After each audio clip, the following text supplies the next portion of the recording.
Last class में हमने एमडीपीएस के बारे में डिटेल में बात करी थी और आज हम बात करेंगे ग्लैड टूल की, जिसकी फुल फॉर्म है ग्रेड लेवल असेसमेंट डिवाइस। पूरी डिटेल में इसके बारे में जानेंगे, क्या मार्किंग है, किसके लिए यूज़ किया जाता है, कब यूज़ किया जाता है, स्कोरिंग क्या है, तो डिटेल में आज इसके बारे में जानते हैं। इम्पॉर्टेंट टूल है स्पेशल आपके एसएलटी बच्चों के लिए, जो स्पेसिफिक लर्निंग डिसेबिलिटी के लिए जो है यूज़ किया जाता है। और थ्योरी के रिगार्डिंग और चाहे कह लीजिए कंपटीशन एग्ज़ाम के रिगार्डिंग बहुत इम्पॉर्टेंट है, क्योंकि इसमें से एक आधा क्वेश्चन जो है आपको देखने को मिल जाता है। तो चलिए बिना वक्त ज़ाया कि आज की क्लास को शुरू करते हैं। मैं प्रीति आपकी अपनी channel Mantra education hub always choose the right way में एक बार फिर से बहुत बहुत स्वागत करती हूँ। लास्ट तक क्लास में बने रहिएगा। कैसी लगी क्लास ये ज़रूर बताइएगा। पसंद आए तो लाइक और शेयर किए बगैर बिल्कुल मत जाइएगा। आपको चैनल पे आने वाली वीडियो इन्फॉर्मेटिव लग रही है, थोड़ी सी भी हेल्प कर रही हैं, तो चैनल को सब्सक्राइब और बेल आइकन को दबाना बिल्कुल मत भूलिएगा। साथ ही साथ आप हमें फेसबुक और इंस्टाग्राम पे भी फॉलो कर सकते हैं। मैंने लिंक डिस्क्रिप्शन पे दे दिया है, वहाँ आपको और ज़्यादा अपडेट और इन्फॉर्मेशन जो है मिलती रहती है। तो चलिए बिना वक्त ज़ाया किए आज की क्लास को शुरू करते हैं और देखते हैं ग्लैड क्या कहता है, ग्लैड है क्या। सबसे पहले बात करते हैं ग्लैड की। ग्लैड की फुल फॉर्म है ग्रेड लेवल असेसमेंट डिवाइस, जैसे हमने पहले भी बात करी। और ये जो है लर्निंग प्रॉब्लम यानी लर्निंग डिसेबिलिटी वाले बच्चों के लिए जो है ये टूल बनाया गया है। और ये जो टूल है इससे आपका जो असेसमेंट होता है स्कॉलिस्टिक परफॉर्मेंस यानी आपकी करिकुलर एक्टिविटी का असेस आप कर सकते हैं, जिससे आप बच्चे की वीकनेस, उसकी लर्निंग का प्रोसेस और उसकी स्ट्रेंथ, इन सब के बारे में जान सकते हैं। जनरली असेसमेंट हम लोग करते हैं, जब असेसमेंट करते हैं तो हम इन चीज़ों का सभी का जो है पता लगाते हैं। बच्चे का करंट लेवल पता लगाते हैं असेसमेंट के थ्रू, वीकनेस, उसकी स्ट्रेंथ, उसका इंटरेस्ट, ये सारी चीज़ों का जो है हम लोग पता लगाते हैं। तो ग्लैड से भी हम उसी तरीके से जो है इंफॉर्मेशन जो है हम लोगों को मिलती है। ग्लैड टूल को डेवलप किया था जयंती नारायण जी और उनकी टीम ने, जो एनआईएमएच के अंडर में इन्होंने ये टूल डेवलप किया। और एनआईएमएच को आज जिसको हम निपिट के नाम से जानते हैं, इस टूल को डेवलप करने के लिए फंड दिया गया था Indian council of social science and research द्वारा। ये जो टूल है एक परफॉर्मेंस लेवल बेस्ड जो है इवैल्यूएशन टूल है, या असेसमेंट टूल आप कह सकते हैं। फर्स्ट टू फोर्थ क्लास के बच्चों के लिए जो है ये अवेलेबल है या बनाया गया है। फोकस जो है इसका रहा है इस टूल का एक सिस्टमेटिक ऑब्जर्वेशन बच्चों की जा सके, साथ ही साथ बच्चे की जो प्रॉब्लम्स हैं उसको रिकॉर्ड किया जा सके। इसके अलावा जो भी उसका लर्निंग प्रोसेस है उसको देखा जा सके, वो पहचाना जा सके। ग्लैड 2 के अंदर 2 फॉर्मेट है, जिसमें से फर्स्ट फॉर्मेट है बुकलेट्स इसके अंदर दे रखी हैं class wise, class 1, class 2, class 3, class 4। इस तरीके से आपको एक फॉर्मेट के अंदर 4 बुकलेट्स मिलती हैं और हर बुकलेट के अंदर जो है वर्कशीट दे रखी है। और ये वर्कशीट कैसी हैं, हिंदी, इंग्लिश, मैथ्स, यानी जो भी आप बुकलेट उठाएंगे, यानी क्लास फर्स्ट उठाई तो उसमें किस तरीके की आपकी बुकलेट्स मिलेंगी, 3 बुकलेट्स मिलेंगी, हिंदी, इंग्लिश, मैथ्स। फिर सेकंड क्लास की बुकलेट उठाएंगे तो उसमें भी 3 सब्जेक्ट मिलेंगे, वर्कशीट्स मिलेंगी भी आपको, हिंदी, इंग्लिश, मैथ्स। तो ऐसे आपकी चारों क्लासेस की जो है वर्कशीट उसके अंदर अवेलेबल है, हिंदी, इंग्लिश और मैथ्स की। सभी के अंदर जो है आपका वर्बल राइटिंग रिस्पॉन्सेज जो है क्वेश्चंस अवेलेबल हैं। बेसिकली अगर बात करूं कि आपके जो वर्कशीट्स हैं वो आपकी लिसनिंग, स्पीकिंग, रीडिंग, राइटिंग के 4 के ऊपर जो है पूरी तरीके से बेस है। उसके बाद जो वर्कशीट दे रखी है, हर वर्कशीट की जो इंस्ट्रक्शंस हैं उसका सीरियल नंबर वर्कशीट का, साथ में टोटल स्कोरिंग जो है वो दे रखी है वर्कशीट के ऊपर। उसके नीचे एक ब्लैंक दे रखा है बॉक्स, तो वहाँ जो बच्चा स्कोर करेगा, जो उसने वर्कशीट किया, जो उसे मिलेगा वो आपको नीचे लिखना है खाली बॉक्स के अंदर। इसके अलावा अगर कुछ ऐसी वर्कशीट्स आती हैं जैसे हमने डिक्टेशन बोलनी है, तो डिक्टेशन के लिए ऑलरेडी वर्ड भी गिवन है, एक वर्कशीट और दे रखी है उसी के साथ अटैच होके कि आपको कौन से वर्ड की डिक्टेशन बोलनी है। आप कोई भी अपनी मर्ज़ी से एक वर्ड नहीं बोल सकते हैं, उसके अंदर स्पेसिफिक दे रखा है कि आपको वही वर्ड ही बच्चे को बोलने हैं और बच्चा वो सुनेगा और लिखेगा। यहाँ मैंने एक वर्कशीट का एग्जांपल लिया ताकि आपको अच्छे से समझ में आ जाए जो मैंने भी पीछे बात कही है। वर्कशीट है, इंग्लिश की वर्कशीट है, लिसनिंग वर्कशीट है। लिसनिंग कैसे है, यहाँ पर जो है आपको क्वेश्चन दे रखा है कि जब आप बोलेंगे तो बच्चा उसे पॉइंट आउट करके बताएगा। कोई भी एनिमल का नाम बोल दिया, जैसे डॉग बोल दिया, तो बच्चा डॉग को यहाँ पॉइंट आउट करेगा। तो लिसनिंग इसलिए है कि वो सुनेगा देन पॉइंट आउट करेगा।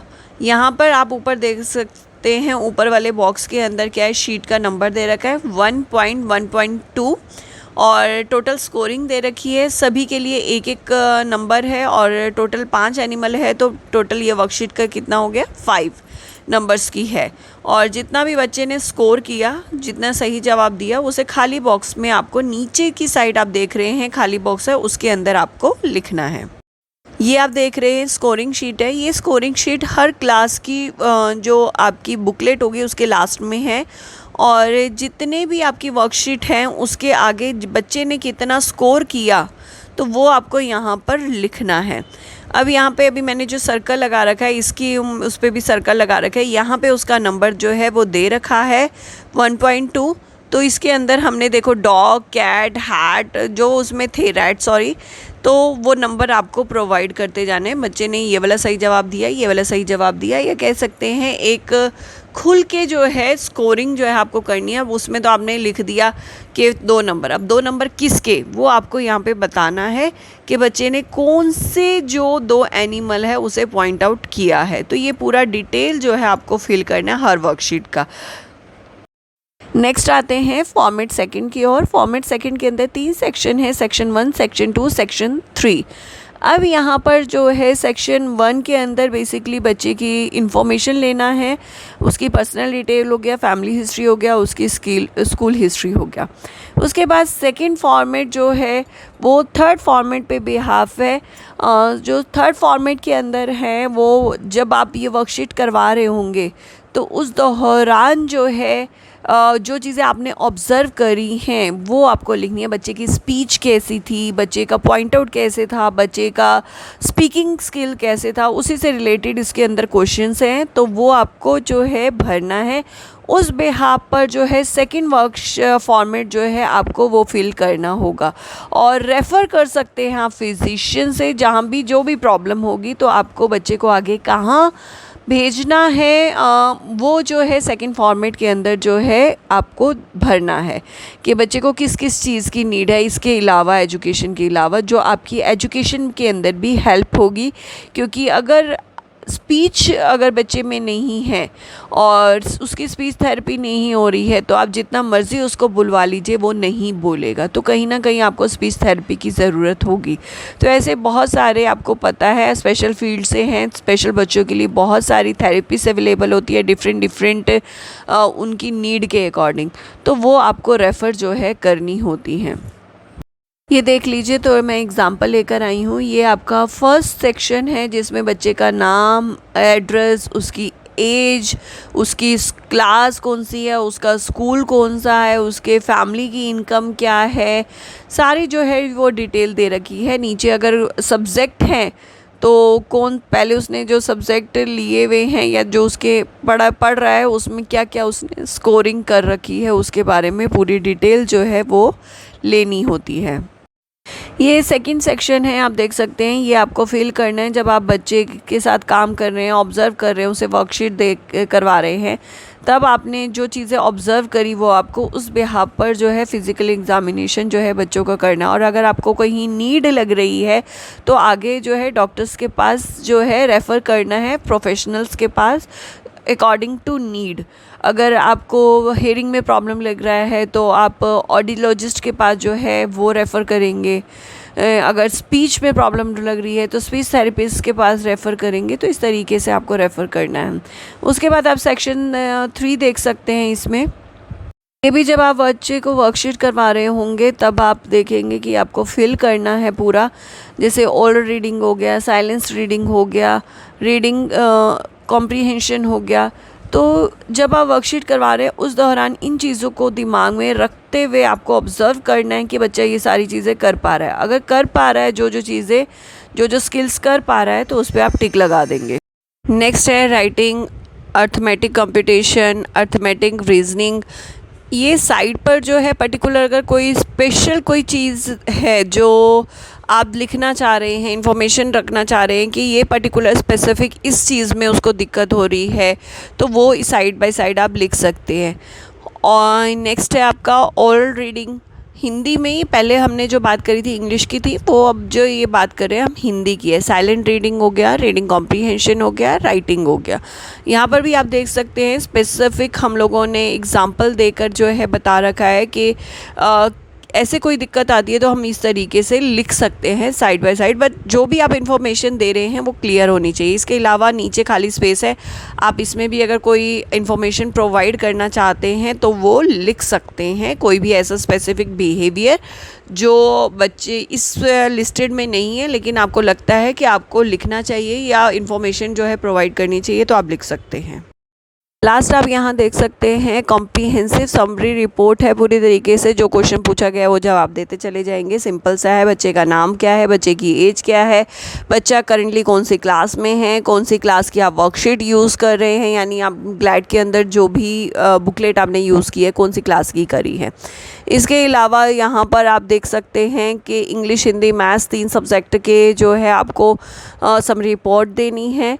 इसमें जो भी आप यूज़ कर रहे हैं बुकलेट, उसके अंदर आप ये निशान लगाएंगे। ये किस तरीके से लगाएंगे, जो खाली आपने छोड़ा है वो पूरी तरीके से इंडिपेंडेंट वो वर्क कर लेता है, यानी इसमें दे रखा है मैथ्स इंडिपेंडेंट कर लेता है। सेकंड आपका इंग्लिश है, उसमें इंस्ट्रक्शन देने की ज़रूरत पड़ रही है और पूरी तरीके से डिपेंड है वो ब्लैक कलर का आप करेंगे। नीचे आपका जो है रिपोर्ट समरीराइज आप करेंगे। तो इस तरीके से पूरी डिटेल जो है आपको समरी रिपोर्ट की तरह बनानी है। रिपोर्ट आपको साथ में अटैच करनी होती है असेसमेंट रिपोर्ट। यहाँ ग्लैड की जब रिपोर्ट ख़त्म होती है तो ग्लैड भी ख़त्म हो जाता है। होपफुली आपको ग्लैड समझ में आया होगा, इसके 2 फॉर्मेट समझ में आए होंगे, उसके सेक्शन समझ में आए होंगे।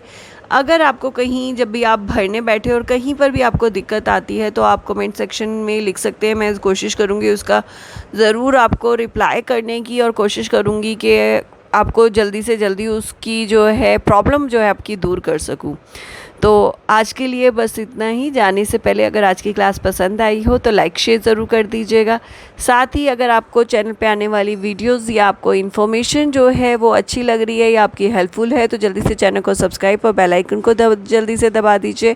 आप हमें फेसबुक और इंस्टा पर भी फॉलो कर सकते हैं, मैंने लिंक जो है डिस्क्रिप्शन में दे दिया है।